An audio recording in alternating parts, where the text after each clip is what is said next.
Temperaturat sot, për ditën e sotme datë 9, ditë e premte, nata ka qenë -6.6. Ndërsa aktualisht e kemi 2.1 gradë Celsius mbi zero.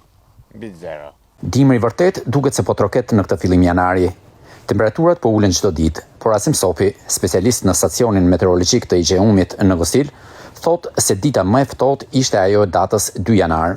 1 janar deri me datën 9 që jemi sot ka qenë data D -10 gradë Celsius, nën 0 -10.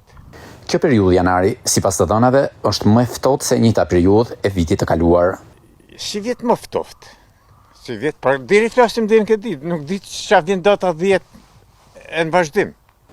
Veçëria e fillimit të këtij viti kishte të bënte me sasinë e madhe të rreshjeve të shiut, të cilat vetëm në 3 ditë në Kukës sollon rreth 120 mm shi. Vend të ngarkuar data 6, ditë e martë, kemi 55 mm shi. 55 mm shi që i thonë 55 litra për 1 metër katror.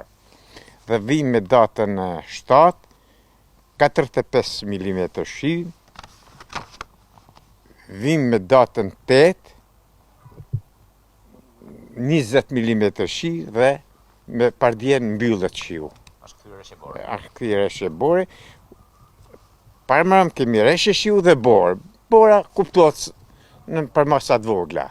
Matjet kryen çdo 24 orë e raportohen pranë Institutit të Gjeoshkencës. Ki e ka emrin pluviometër dhe matet me dinjësi. Ku ka rreshje të shumta, matet me këtë që është 5 mm.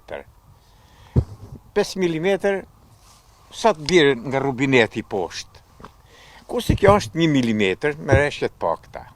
Ky stacion i vogël në Dukje shërben dhe kryen matjet për 6 bashkitë e zonës verilindore të vendit. IGEUM ka vendosur ta kthejë në një stacion digjital, investim që ka nisur tashmë e do të mbyllet brenda këtij viti.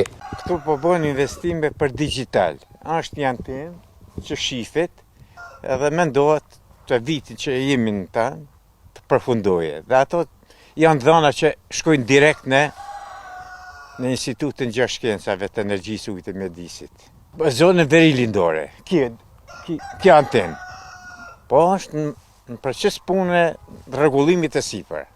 Por Asim Sopi, i specializuar në fushën e hidroteknikës, punën e ka nisur 40 vite më parë në Institutin e Dikushëm të Hidrometeorologjisë. Punën e kena filluar 40 vjet përpara në Institutin Hidrometeorologjik ku quhet në atë kohë. Me kohë të plotë në Tiranë.